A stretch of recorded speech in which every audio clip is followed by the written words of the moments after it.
Hey, what's up guys? It's Eli here with Night Jiu-Jitsu, and I'm here with the lovely Anya. And the thing that I want to talk about today is about passing and leg locks and how to tie those two things together. Because if you can pass, then great. And that's what you should probably learn how to do first before you really start getting into leg locks. Because generally people get a little bit lazier whenever they start to get good at leg locks, because now they don't have to pass anymore. But the best level comes from whenever you can tie those two things together. So I'm going to show kind of three fairly simple and maybe one a little fancier or more complicated way of tying together leg entanglements where you can attack the legs, but also how those can tie back into passing. So we're going to start all of this from kind of an open guard essentially today. And what I want to look at is, first thing is if I get myself into a single leg X position or ashi, whatever. Single leg X can happen several different ways. One way that I like to initially introduce the position is whenever, let's switch positions. Is whenever I'm first learning this tripod position here, the way that I'm gonna get into it is I start to push and she's like kind of balancing here. So now I'm gonna circle my leg inside to here now. So once I circle inside, this leg is wrapping around the outside, the foot's going into the hip, and I'm gonna hook on the side of her butt, generally on this side right here. So now what I'm looking at is like whenever we go here, I'm gonna pull in with my knees and then turn right. And then as we fall, now she's right into this kind of ashi position where I can start attacking. One little detail, I'm gonna transfer this foot to the other side over here, to the other side of her butt, so that I can kind of clamp down here on her hip a little bit better. And so now I'm in the position, hopefully to break. I'm gonna make a couple little adjustments first and talk about this foot lock, and then we're gonna talk about how to pass out of it. So when I get here, this is probably not too good. I'm a little high on her calf. To make the adjustment, I'm gonna bring my second hand in here. I'm gonna put it on the floor. I'm gonna walk it out so that I get tighter up here on her ankle, right by her Achilles tendon. The next step is now I get my hand configuration, whether it's figure 4 or a guillotine style grip or whatever. And now I'm gonna throw this elbow behind me and try to get my forehead to the floor. As I do that, it gets really tight. Now I start looking back behind me and I'm gonna get the tap, hopefully like that. Now, if we land in this position though, and I don't feel like that's a viable option for me, and I feel like maybe I'm gonna get myself into more trouble, how do I turn this into a pass? Well, it's pretty easy, because the way she's generally gonna defend is first by removing that foot from my hip. As she goes to do that here, and she starts to like hip her over like this, I'm gonna just tuck that foot back in for her, and I'm gonna bring my hand on the outside. I'm gonna try to get the crest of her hip over here, so she doesn't immediately start bringing her leg over. And then now I'm gonna post myself up and start to look at making a makeshift knee cut out of this position. From here now, I try to establish my underhook, or at least my tight hug on this side, and I've worked myself essentially into a knee cut. So one more time, that entire sequence here, what's happening is I'm looking to make this tripod sweep. Hopefully that's successful. But as she's balancing here, I'm gonna pull her back in to this position. Let's do that one more time.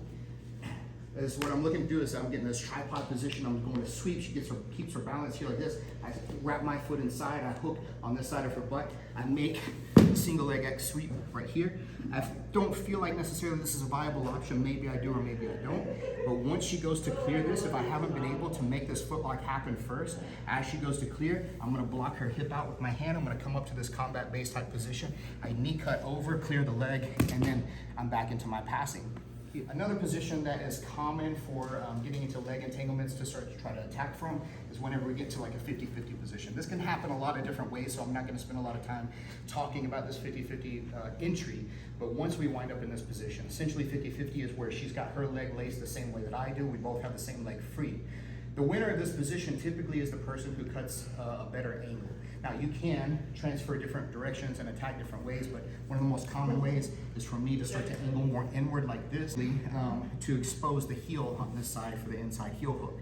Now, so if I wanted to do that, then I'm gonna cut my angle inside this way here so that my knee is a little more clear. Her leg is still captured on this side here. I'm crossing my two angles so that even if my heel is exposed, I'm reinforcing to make it a little harder for her to beat me on this shootout if she wants to get into a shootout with me. If I want to get her heel exposed, there's a couple ways of doing that. One such way is if I start to pick her leg up, put her toes into my armpit, and then get my forearm on the outside. If I don't feel like that's a viable option, I can put my forehead on the floor. I can put my arm behind my back here like this, and then as I bring my arm as I bring my forearm back underneath, I've picked up her heel along the way. So this is just one of several different options of how we can look to get this heel exposure. Once I have the heel exposed and I have this set up, I'm leaving the closer to my snuff box here on my arm, and then I can go back to this gable grip here like this. I can go keep the palm here and get a butterfly type grip here this way. And then as I go to actually execute the lock, what I'm looking to do is I'm looking to bring my knees upward direction as my head is down this way.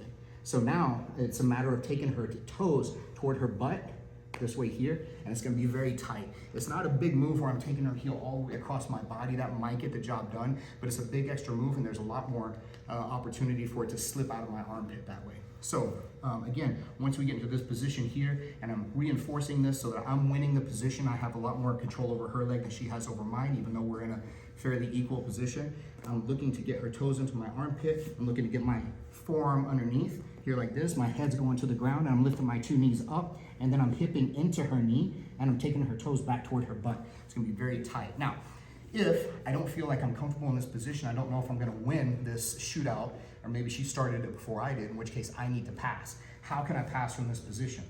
One way is I can start to try to get weight on this foot on the floor and then look to try to clear and work my way out. A trickier little way though sometimes is if I can make this space open between our two knee pits here like that. Once I get that space open, I'm gonna take this foot and I'm gonna thread it inside here this way.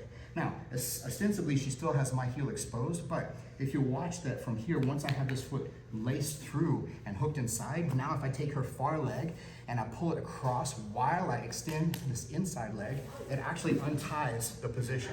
I think it's a pretty cool trick, so I want to show you one more time. So when we get here, and we've got essentially the same position, but I've opened the space between our knee pits. Now I'm gonna take my foot from the outside, weave it inside here like this behind her knee pit, and I'm gonna grab her ankle, pull this far leg across and extend this leg at the same time. Now I come up into essentially a leg drag type position, and I'm passing again. So that's a way I can tie together my attacks from 50-50 guard into a passing position too. If we're looking back at that single leg X position, sometimes what will happen out of this position here like this when I go into this single leg X setup is she's gonna do the same thing she would do on the ground, which is clear this leg out of the way. Now, rather than just trying to keep fighting back and getting this back again or transferring to X guard or whatever, but the next thing I'm gonna look to do is once she clears this, I'm gonna step on the floor, I'm gonna take this foot that's still behind her butt, and I wanna kick her forward. To make sure she doesn't step in a weird way, I'm gonna block that second leg, so I know her hands are gonna probably have to reach the floor. Once her hands reach the floor now, this leg here is gonna come off the ground and weave under, so I make this reverse X position here like this. As I do that now, look, I'm gonna elevate her leg. If I just extend my legs, it lifts her leg off the ground or at least makes it light. I'm gonna take this hand here, grab that far leg and pull it deep inside. And then now I step my two heels to the floor. And what happens is that we come up and we're in a saddle position. The saddle is where you're gonna have the most target-rich environment for leg locks for the most part. I got my straight foot lock still, I've got reverse grips, I've got the clover leaf, I've got the heel hook. So all these really good options exist from here. The first one I'd probably say is try to go straight in for this straight foot lock, sometimes maybe even a Z lock, right? Well, that's whenever the heel starts slipping inside. Different videos out there to cover the breaking mechanics a little bit more in depth, but I do want to at least mention these. Once we get here, I've got my straight foot lock. If I don't feel like that's going to get the job done, my reverse grip oftentimes will be even stronger. This is a great straight foot lock alternative variation here like this, so that we can start to try to get this one. Maybe neither of those feel quite the same or quite effective enough. I've still got here where I can lace through and go for this clover leaf, which can almost be a knee bar at times, but typically it's gonna be a calf slicer where her shin is driving into her top calf. That's gonna be very painful. You get more taps in training than you will in competition, but it's still a very effective calf slicer from that position too. Now, if instead I just want to go straight for the heel hook because it's one of the higher percentage foot locks, then I can transfer this to the other side to clear it, come back up. So I've got the separation, and now I've got clearance to be able to get in on my heel. What I'm trying to do, get the toes into my armpit this way, get the snuff box or my watch face right underneath her heel so I have that exposed really well, and then come back through, get my gable grip here is another possibility, or like I like here a lot is this heel grip with butterfly grip here. And again, I'm keeping my knees turned up, I'm hipping into it, and then I'm pushing her toes down into her butt this way. So it's gonna be very powerful. So again, this saddle position that we wind up in, extremely powerful for a wide variety of different leg locks. Let's look at the entry, and then I'm gonna show you how you can work this into a pass if this is not effective.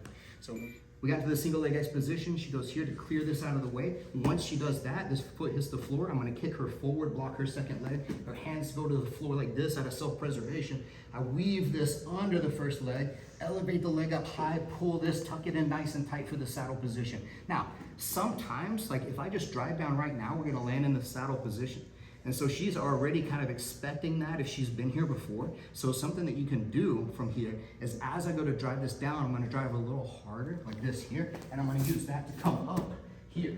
So what I did essentially was untie the saddle position, and now I'm driving this over and working it into essentially a makeshift knee cut out of that position there. So one more time on this one here. Whenever we get to this position, however it happened, I worked into my single leg X. I'm gonna kick her forward. I'm gonna go in for reverse X, pick up the secondary leg. And as we go down this time, this hand's working to her ribs, and that's gonna pull me up into this position here. I may still have the attack, or if I let it go, I'm gonna cut through. So I have my knee cut to the far side. I can access my side control or my north-south position after that.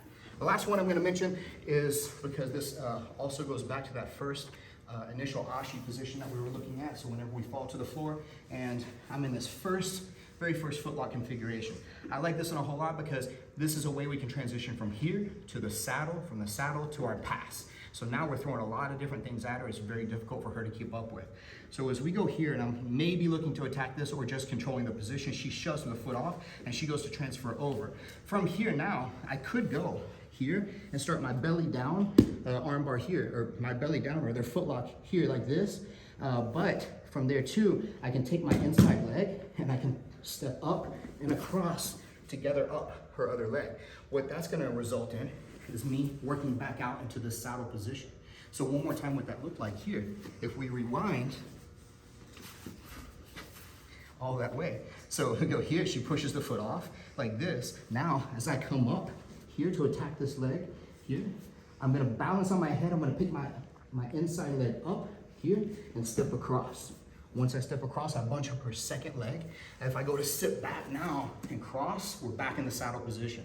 And as we saw from the previous thing a while ago, if I'm in the saddle position and she's really pulling away and I don't feel like I've got really good control off of it here like this, I can still transfer this here and come up. So I come up into this S-curve position. My knee from the inside of the saddle is gonna drive across, and I'm gonna try to get a hug or an underhook on this side so that as I cut through, I've established myself back into that pass straight into side control.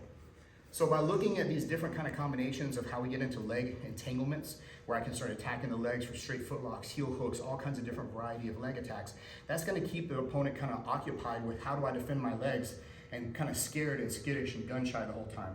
As they go to retract or defend the legs, a lot of times that's gonna open up opportunity for passes. The same works in reverse too. A lot of times if they really see that I'm focused on passing the legs and they're really doing a good job of re-pummeling, re-guarding all the time, they're offering me their legs back and I can start attacking their legs.